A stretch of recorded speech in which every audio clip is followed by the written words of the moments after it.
Talk about the spec of this machine. Can you talk me through the Wele brand for people who don't know who they are?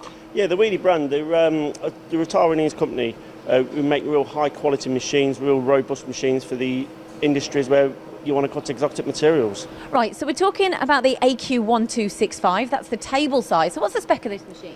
Right, the spec of the machine, the table size, as you said, Lindsay, it's 1,265 millimetres. It's got an x-axis stroke of 1,200 millimetres, a y-axis stroke of 650 millimetres. We've got a 15K spindle in here, which is a face and taper contact on a BT40. Yeah, so it's a real high quality machine. And for the footprint, is this quite good for the size of the machine? What's it like in competition in the market? The footprint of the machine is quite robust. It's a robust machine. It's quite compact within the actual side of the machine. There's no guarding overhanging anywhere where it shouldn't be. And you say it's a robust machine. Why is that? Yeah, the robust machine, the casting on the machine is really, really strong. As we can see in this brochure, the casting on this machine is really, really well built. It's real strong, real sturdy. With the linear rails it's got on there. We also offer the machine with box rails as well.